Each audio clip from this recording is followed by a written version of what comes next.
Viewers কেমন আছেন সবাই? আশা করছি সবাই ভালো আছেন। আজকে আমি দেখাবো কিভাবে আপনার কম্পিউটার বা ল্যাপটপটিকে কিভাবে অনেক স্পিডে বা ফাস্ট করতে পারেন।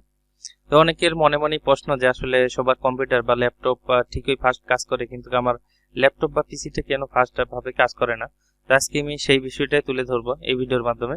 আর ভিডিও স্টার্ট করার আগে বলবো, আপনি যদি আমার চ্যানেলে একবারে নতুন হয়ে থাকেন আমার চ্যানেলটি সাবস্ক্রাইব করবেন, পাশে থাকা বেল আইকনটি বেজতে ভুলবেন না, কারণ নেক্সটে কোনো ভিডিও আপলোড হওয়ার সাথে সাথেই যেন আপনার কাছে পৌঁছায়।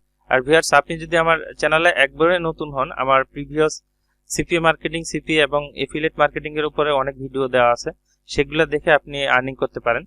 তো সেই আপনি চাইলে সেই ভিডিওগুলো দেখে আসতে পারেন। তো ভিউয়ার্স, আপনার পিসি বা ল্যাপটপ ফাস্ট করতে হলে আপনাকে প্রথমে এখানে যেটি করতে হবে, একটা আপনার টেক্সট ফাইল নিতে হবে, টেক্সট ডকুমেন্ট। তো আমরা এখানে নিউ থেকে আমরা এখান থেকে নিলাম টেক্সট ডকুমেন্ট। তো এখানে নেওয়ার পরে আমরা এই ফোল্ডারটি আমরা ওপেন করব। ওপেন করার পরে এখানে লিখবো আপনার ইস্যু লিখবো। ইস্যু লিখার পরে আমরা লিখবো অফ দেওয়ার পরে ইন্টার প্রেস করবো। ইন্টার দেওয়ার পরে আবার সিডি লিখবো। সিডি লিখার পরে ফ্লাশ দেওয়ার পরে আবার ইন্টার দেওয়ার পরে লিখবো ট্রি দেওয়ার পরে আবার ইন্টার দেবো। তো ইন্টার দেওয়ার আগেই আরেকটা জিনিস দেখে নিব আমরা, যে আমাদের কম্পিউটারে কয়টি সি ড্রাইভ আছে। তো এখানে দেখেন আমাদের 1টা 2টা 3টা 4টা 5টা পর্যন্ত আছে। তো আমরা এই 5টা সি ড্রাইভ সেখানে লিখতে হবে। তো এখানে আমরা লিখলাম সি দেওয়ার পরে আমরা কোলন দিলাম।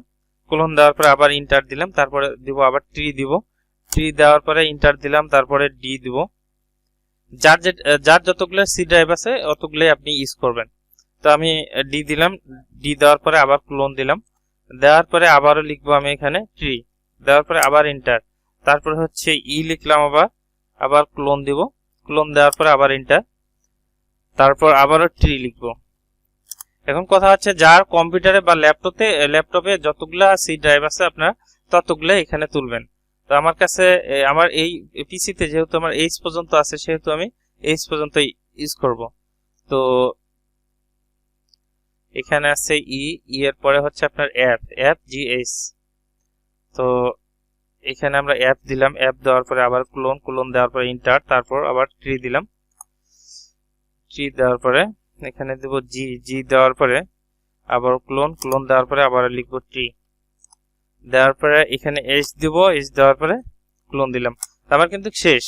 তো এইচ দেওয়ার পরে ক্লোন দেওয়ার পরে আবারও ইন্টার দেওয়ার পরে নিচে সর্বশেষে আপনার আরেকটা ট্রি লিখতে হবে। তো এই জিনিসটা আপনি আরেকটা জিনিস এখানে দেখেন, যে আমি কিন্তু বলে দিলাম যে যার যতগুলো সি ড্রাইভ আছে আপনার সেগুলো এই নোটপ্যাডে এইভাবে তুলবেন। তো তোলা হয়ে গেলে শেষে আপনি ট্রি দিলেন, দেওয়ার পরে আপনাকে সিম্পলি এখান থেকে আপনি ফাইল সেভ অ্যাসে যাইতে হবে। এই যে সেভ অ্যাসে যাওয়ার পরে আপনার কম্পিউটার বা আপনি যেই ফাইল লোকেশনে সেভ করতে যাচ্ছেন সেগুলো কিন্তু এখানে আপনি সেভ করতে পারেন। তো আপনার ইচ্ছা মতো আপনি ফোল্ডারে ফাইল লোকেশনে সেভ করতে পারবেন, যে কোনো ফাইলে। যাই হোক, আমি আমার ডেস্কটপে সেভ করে নিচ্ছি। ডেস্কটপে সেভ করার আগে এখানে আপনি এটার একটা নামকরণ করে নেবেন। তো আমি এখানে একটা নাম দিয়ে দিচ্ছি। এখানে নাম দেব, আমি এখানে দিলাম ফার্স্ট ক্লিক লিখার পরে আপনার স্পেস দেওয়া যাবে না।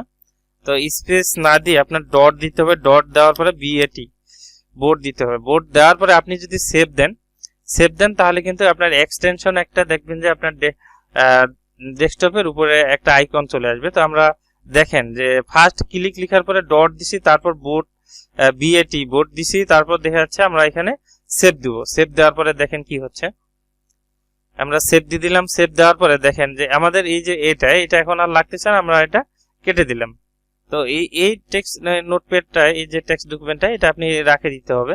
তো রাখার পরে এই যে দেখেন আমাদের কিন্তু আরেকটা এই জায়গায় এক্সটেনশন অ্যাড হয়ে গেল। এইখানে যদি আমরা ডাবল ক্লিক করি তাহলে দেখা যাচ্ছে ওয়ান ক্লিকে আমাদের পিসিটা অনেক ফাস্ট কাজ করবে। দেখেন আমার পিসিটা কিন্তু অনেক ফাস্ট, সবকিছুই যত ভিতরে ময়লা আবর্জনা ছিল সবগুলো কিন্তু রিমুভ হয়ে যাচ্ছে। ওয়ান ক্লিকেই আমাদের পিসিটা রিফ্রেশ হয়ে যাচ্ছে। তো এটার মাধ্যমে এটাই হয় যে আপনার 1-2 ঘন্টা কাজ করার পরে যে পিসি স্লো হয়ে যায়, তারপরে যদি আপনি এই কাজটা 10 মিনিট বা 15 মিনিট পরে যদি এখানে ডাবল ক্লিক করেন তাহলে আপনার কম্পিউটারের যতগুলা জাঙ্ক ফাইল বা যতগুলা আবর্জনা আছে সবগুলাই ওয়ান ক্লিকে রিফ্রেশ হয়ে যাবে। আর যার কারণে আপনার এই কাজটা করার কারণে আপনার পিসিটা অনেক ফাস্ট হবে। তো এইখানে আপনি 10 মিনিট 15 মিনিট পরে কিন্তু এরকম ক্লিক করতে পারেন। ক্লিক করার পরে আপনাকে পিসিটাকে অনেক ফাস্ট করতে পারেন। তো দেখেন আমার পিসিটা কিন্তু অনেক দ্রুত কাজ করতেছে।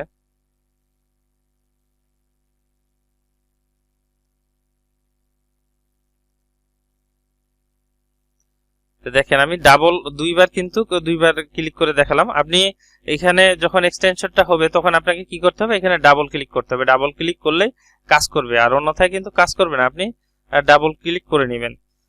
তো ভিউয়ার্স এইভাবেই কিন্তু আপনি 10 মিনিট বা 15 মিনিট 20 মিনিট পর পর এখানে কিন্তু ডাবল ক্লিক করবেন। তো ডাবল ক্লিক করার পরে কিন্তু আপনার পিসিতে যতগুলা আবর্জনা আছে সেগুলো রিফ্রেশ হয়ে যাবে। রিফ্রেশ হলে আপনার কম্পিউটারটা অনেক ফাস্ট হবে, আর আপনার কাজের জন্য বা কাজের গতি স্পিডের জন্য এই কাজটা করতে পারেন। তো ভিউয়ার্স এই ছিল আজকের ভিডিও। নেক্সটে কিন্তু আরেকটি গুরুত্বপূর্ণ ভিডিও নিয়ে আসতেছি। ভিডিওটি যদি ভালো লাগে অবশ্যই বন্ধুদের সাথে শেয়ার করবেন। আজকে এই পর্যন্তই, আল্লাহ হাফেজ।